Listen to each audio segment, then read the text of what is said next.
and welcome back to Flipping the Classroom. This is the third in a series of 4 videos that are intended to teach you how to flip your classroom. This video's focus is on creating your own videos. Previously, we discussed the reasons someone would not want to create their own video and then where to look to find videos in case you didn't want to make them. This particular lesson is all for the person who wants to make the videos themselves, and we're going to do it in a very, very easy way with a very intuitive app on an iPad. Before we get into that though, I want to mention that you can do this on a computer. This is how I do all of my recordings, is on a computer. I have my computer, I've got some screencasting software, and you can go and get some that's relatively cheap, around $30 range. You can use free web services online. You can pay a lot of money for some. I think the one that I'm using right now retails for about $100. So there's several different types of software out there. If you want to know more about that, then just shoot me an email and I'll let you in on that. Depending on the kind of computer that you have, you may or may not need a microphone. I currently use a microphone in my screencasting because I think it's just a little bit better, a little bit higher quality. But you don't have to. You can use a microphone that is on your computer. Beyond that, you might want some annotation software like a smartboard, smart notebook, something like that you can use your mouse to draw on the screen with. So keep all of that in mind. That's everything that you need if you want to use your computer. And this can be very, very expensive, or you can keep it on the cheap and get cheaper stuff. It just depends on which way you want to go. Now I'm going to teach you how to use an app that you can get on the iPad that costs $2.99. That is very, very good and very, very easy to use. And this app is called Explain Everything, and it is right there on the screen. You can see a picture of what the app icon looks like, and all you're going to need is your iPad. You will need to have created a presentation in PowerPoint or Keynote previously, or maybe even created a PDF of your presentation, and then you just need this app. So really, if you've got the iPad, if you've got the software to create your presentation already, Keynote or PowerPoint or whatever, then all you really are going to have to spend is $2.99, and usually you can find someone at your school that will pay for that. Just contact your technology person. Alright, well, without further ado, let's go ahead and look at the app. Okay, here it is right here. This is Explain Everything, and all I'm going to do is touch that with my finger, and it's going to open up to a page that is kind of the default home screen. This is going to show you all of the presentations that you have, and as you can see, I've got a couple that I've played with a little bit. First, I'm going to kind of show you what all of these buttons on the top do. On the far left, top left corner, you can start from scratch and just change your color scheme if you want to. Since I've already got a presentation created, I'm not going to use that one. I'm going to use the looks like a little piece of paper with a plus sign next to it. And when you hit that button, you've got several different places where you can pull your presentation from. This one is going to come from my Dropbox, and that's what I would suggest you do. It's just the easiest in my opinion. Create your Keynote presentation, then save it to Dropbox. So my Dropbox Keynote presentation is right here. I'm just going to click it with my finger, and as you can see, it's loading. And I need to hit the choose button, which is up here in the top right corner. Now it's going to take some time to load it. Alright, once that's finished, you will be brought to the first page. You can see down here at the very bottom it says slide 1 of 3. There are not that many slides in this. You don't have to have a very long PowerPoint presentation in order to get your point across. I'm just going to run through all the tools that we have here on the left side. I'm going to start with the very, very top. This one that has your finger with little arrows. That just means anytime I touch, I'm just going to touch on the screen and move my finger around, it's going to turn that entire slide into an object. So the text itself is not an object. Anything that comes in on the slide is all going to be a part of the same object. So if I had a picture or something else on there, that's all going to move with the slide. Okay, and if I can pinch to zoom in and out and make it bigger or smaller. That's all that one does there. Next, the little white rectangle with a green circle onto it, if I touch that, it's going to add a new slide. And if you look at the very bottom of this window, I've got slide 2 of 4 now. So I added just a blank white screen. I'm going to hit this little arrow down here and go back to where I was. And moving along this little pencil, it does exactly what you think it's going to do. It's going to write on the screen. And you can see that I've done that. If I touch and hold that pencil, I'm going to get more options. I can make my pen tip look a little bit different, and I can make it even look a little bit thicker, as you can see there.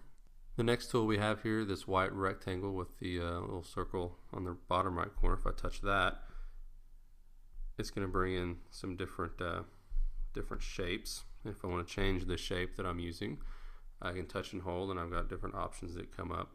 Border size and circle, pointer, straight line, star. One of the things that I like to use as a part of an old smartboard trick is this rectangle. And since this isn't PowerPoint or Keynote and you don't have your points flying in, instead what you can do is you can draw a big rectangle and you can make it match the color of the background if you want to. I'm not going to spend time on that right now. But you bring in this rectangle, and then as you go through your points, you can just kind of drag it down with your finger. And that kind of serves the same purpose as the points flying in. Oops. All right. And I'm going to go back to the first slide again. And down to the next tool, which is this A. And as you might imagine, this just is going to add text. And you can't really see that, but it did add some. There it is.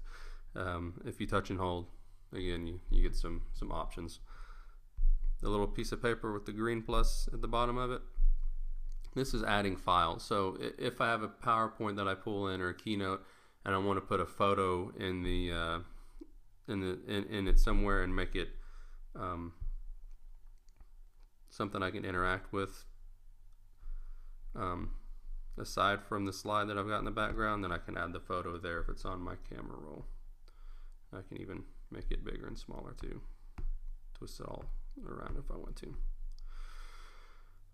The next little tool here is this little red X. You touch that and you touch something on the screen and you have the option to delete it. So I can just touch that X and go to town and delete everything that I put on there if I want to. Next we have this little target icon, and you basically just get to choose a call out. By default I've got a laser pointer there. You can use an arrow or a little pointer finger or a cursor, but basically what you do is you touch the screen with your finger and that little guy is going to appear, and it can bring attention to whatever you want your students to pay attention to.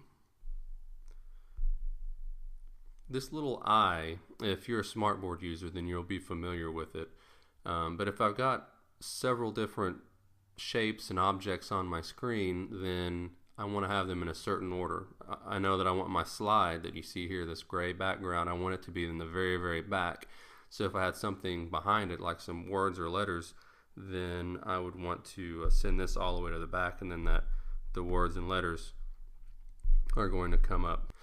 So let me just give you an example of that. Right now I do have something behind this slide, but I want this slide to be the very back. So what I'm going to do is hit this little eye, touch the side and the slide, and say send to the back. And now you can see this squiggly line that I put on there appeared.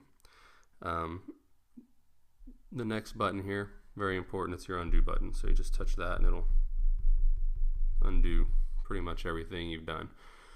The next button is a magnify button, and the reason this is really cool is because you can take and turn the whole slide that you've got here into an object and move it around. So now, instead of like touching that picture and just moving the picture, I can move the entire slide. And this can be kind of cool if you've got several different slides on this big white screen, and then you can hit that button and zoom into each one at a time and then zoom out. Kind of makes it look like a Prezi. Not the same as a Prezi, but kind of.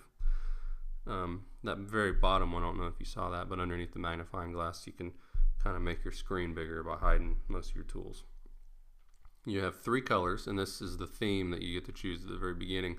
I've got red, blue, and black, so if I want to change the color of my line, I can hit that button down there. As before, as you probably noticed, these little arrows at the bottom will navigate from one slide to the next.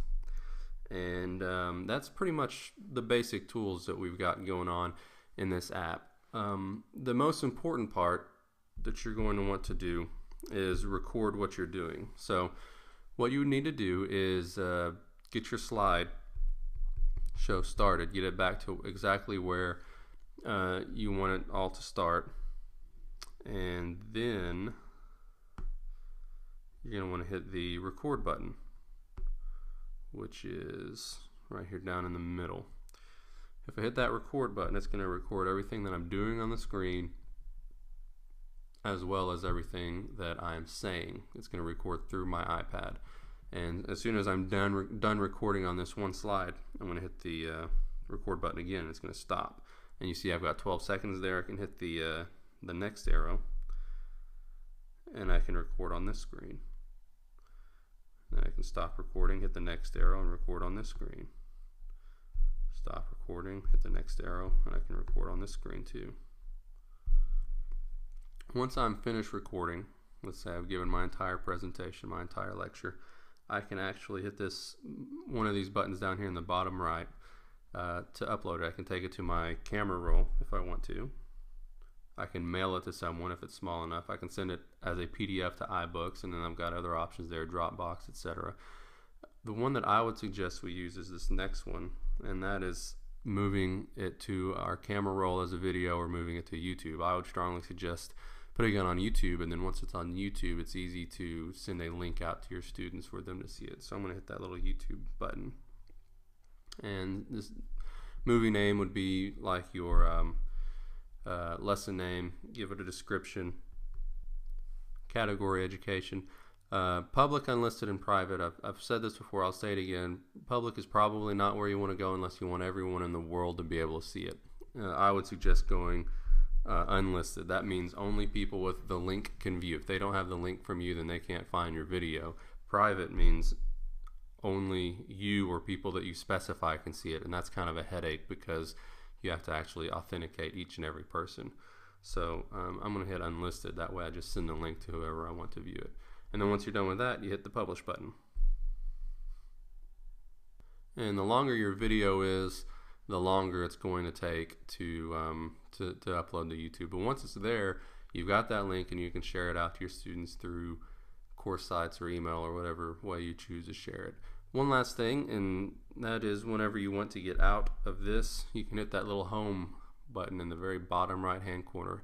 Do you want to save the changes to your project? Yes, no, or cancel? I'm going to go ahead and save mine, and just enter your project name. I'm just going to enter random letters because I don't want to spend a whole lot of time. And there you have your brand new presentation.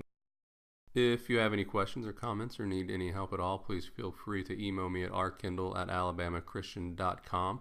The next assignment is listed below this video, so go ahead and complete the requirements for that. And then a fourth video, the final video, will show up for you to complete this entire series. Thanks so much for watching.